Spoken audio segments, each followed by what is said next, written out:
अमीर बाप की बेटी शिल्पी को मुकेश पसंद होता है, लेकिन दोनों के बीच हैसियत की दीवार खड़ी होती है। और फिर कहीं नौकरी कर लो ना, क्या हमेशा ये लोहे की सलाखों के पीछे भागते रहते हो? कितनी मेहनत करते हो। शिल्पी, नौकरी से कुछ नहीं होगा। तुम लोगों की हैसियत तक पहुंचना है तो अपना ही बिजनेस करना पड़ेगा, वरना तुम्हारे पापा किसी और से तुम्हारी शादी करवा देंगे। अच्छा, ऐसे किससे करवा देंगी? मैं तो तुमसे ही शादी करूंगी। बोल दिया तो बोल दिया, बस।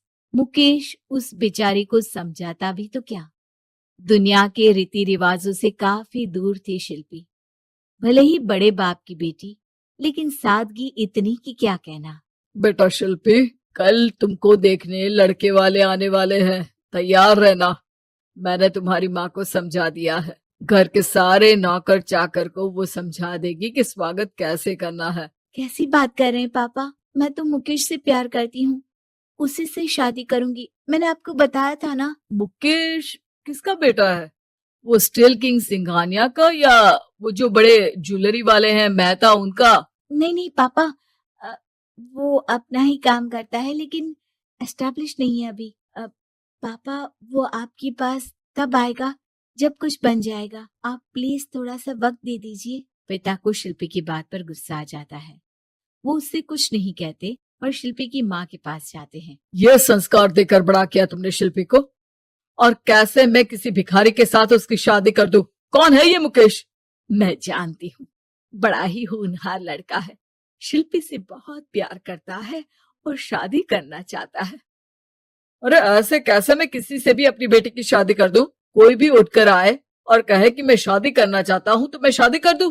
कान खोल कर सुन लो, कल उसे अच्छे से तैयार कर देना, क्योंकि जो लड़का मैंने देखा है शिल्पी के लिए, वो करोड़पति घर का बेटा है, समझी?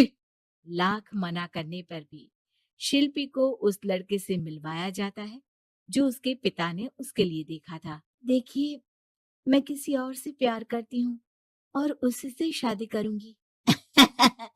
ये तो बहुत अच्छी बात है कि तुम किसी और से प्यार करती हो, क्योंकि मैं भी किसी और से प्यार करता हूँ। लेकिन शादी तो हम दोनों को ही करनी होगी, जानती हो ना, ये बिजनेस और ये सारा कुछ। शिल्पी को समझ में नहीं आता कि वो क्या कह रहा है, लेकिन वो समझ जाती है कि वो लड़का भी किसी और से प्यार करता है। पिताजी, वो भी कह रहा था कि वो किसी और से प्यार करता है। हाँ तो करने दो ना, हमने तो नहीं रोका। तुम अपना देखो, शादी के लिए हाँ कर गया है वो। लेकिन क्यों? अरे वो और मैं दोनों ही एक दूसरे से प्यार नहीं करते, फिर शादी क्यों कर ले? पापा, एक बार सिर्फ मेरे कहने पर आप मुकेश से मिल ले। पिता शिल्पी के कहने पर फॉर्मेलिटी के लिए ही सही, लेकिन मुकेश को घर बुला लेते हैं। देखो, ज्यादा वक्त नहीं दे पाऊंगा। ये बताओ कि शादी के बाद कहाँ रखोगे उसे? 2 कमरे के मकान में? नहीं सर, मैंने 2 साल के बाद का सारा प्लान कर लिया है। मैंने आयरन इंडस्ट्री खड़ी करने के लिए पूरा ब्लूप्रिंट तैयार किया है। मेरी खुद की जगह है, दादाजी की। बस थोड़ा फंड का अरेंजमेंट हो जाता तो काम शुरू कर देता। अच्छा, मतलब तुम यहाँ फंड रेज करने आए हो? मुकेश समझ जाता है कि उसके पिता शिल्पी की शादी उससे कराने के मूड में नहीं है।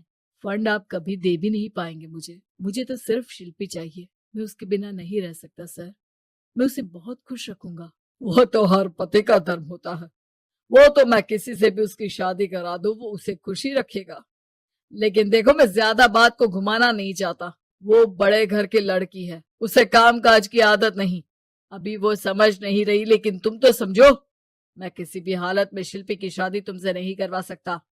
मुकेश पिता से लाख मन्नतें करता है, लेकिन वो नहीं मानते। शिल्पी की शादी उस अमीर लड़के से हो जाती है। शादी के बाद क्या हम लोग मेरी माँ के घर चले? मुझे उन लोगों की बहुत याद आ रही है। हाँ हाँ, जाओ जाओ। वैसे भी आज मैं अपनी गर्लफ्रेंड के साथ मसूरी जा रहा हूँ, तुम जा सकती हो। कैसी बात कर रहे हैं?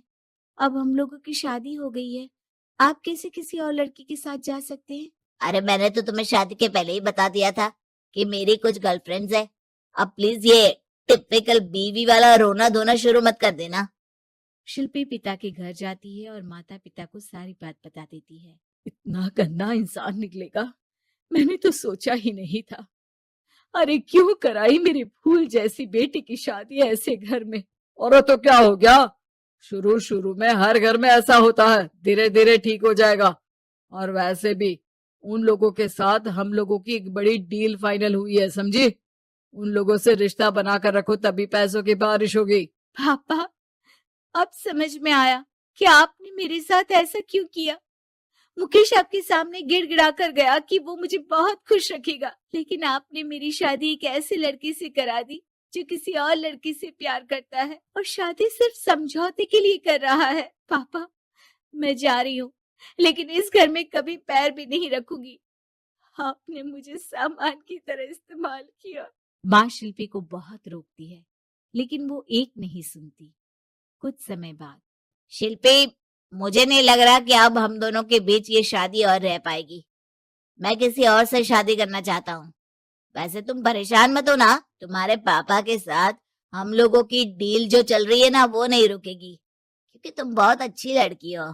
ठीक है, मैं जा रही हूँ, तलाक के पेपर में साइन करके। लेकिन एक शर्त है, मैं कहाँ गई ये बात मेरे पिता तक नहीं पहुंचनी चाहिए। शिल्पी घर छोड़कर चली जाती है। वो एक नौकरी करती है और अपना जीवन खुद संभालती है। लेकिन एक दिन, शिल्पी जी, आपसे मालिक मिलना चाहते हैं। मुझसे क्यों? शिल्पी मालिक के कमरे में जाती है, जहां सामने मुकेश होता है। अरे आपको देखकर बहुत खुशी हुई, बहुत बड़े आदमी बन गए।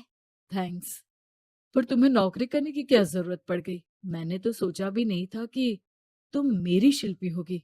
तभी वहां शिल्पी के पिता आ जाते हैं।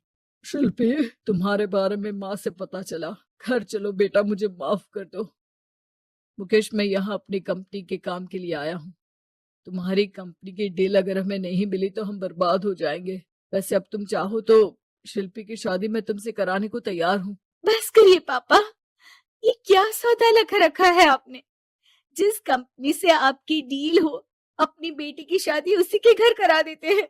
शिल्पी मुकेश से माफी मांगती है और वहां से जाने लगती है कि मुकेश उसे रोक लेता है।